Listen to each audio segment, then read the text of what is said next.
சவேரியாரின் முதல் ஆலயம் என்ற பெருமைக்குரிய கன்னியாகுமரி மாவட்டம் நாகர்கோவில் கோட்டாற்றில் அமைந்துள்ள புனித சவேரியாரின் முதல் ஆலயம் என்ற பெருமைக்குரிய கன்னியாகுமரி மாவட்டம் நாகர்கோவில் கோட்டாரியில் அமைந்துள்ள கேட்ட வரம் தரும் புனித சவேரியார் ஆலயத்தில் 10 நாட்கள் திருவிழா கொடியேற்றத்துடன் தொடங்கியது.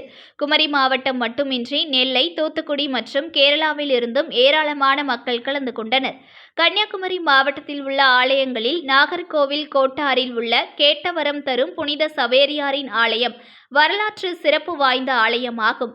கோட்டாறு மறைமாவட்டத்தில் உள்ள இந்த ஆலயத்திற்கு 1544 புனித சவேரியாரால் ஒரு சிறிய மாதா ஆலயமாக தொடங்கப்பட்ட இந்த ஆலயத்தில் புனித சவேரியார் திருப்பலிகள் செய்து வந்தார். 1552ஆம் ஆண்டு சீனா அருகே உள்ள சான்சியான் தீவில் புனித சவேரியார் மறைந்தார்.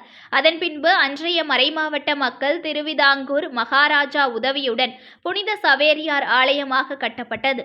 1605இல் இந்த ஆலயம் சவேரியாருக்காக அர்ப்பணிக்கப்பட்டது. அன்று முதல் ஒவ்வொரு ஆண்டும் நவம்பர் மாதம் 24ஆம் தேதி கொடியேற்றத்துடன் இந்த ஆலயத்தில் 10 நாட்கள் ஆண்டு விழா வெகு விமர்சையாக கொண்டாடப்பட்டு வருகிறது. அந்த வகையில் இந்த ஆண்டிற்கான திருவிழா கொடியேற்றத்துடன் தொடங்கியது. குமரி மாவட்டம் மட்டுமல்ல, நெல்லை, தூத்துக்குடி மற்றும் கேரளாவில் இருந்தும் பெரும் திரளான பக்தர்கள் நடைபெற்ற கொடியேற்றம் நிகழ்ச்சியில் கலந்து கொண்டனர். வான வேடிக்கைகளும் நடைபெற்றது. தொடர்ந்து சிறப்பு திருப்பலி உள்ளிட்ட நிகழ்ச்சிகளும் நடைபெற்றன.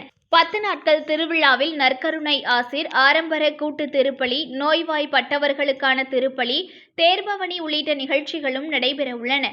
10ஆம் திருவிழாவான டிசம்பர் மாதம் 3ஆம் தேதி மாவட்ட நிர்வாகம் குமரி மாவட்டத்திற்கு உள்ளூர் விடுமுறையும் அளித்துள்ளது என்பது குறிப்பிடத்தக்கது.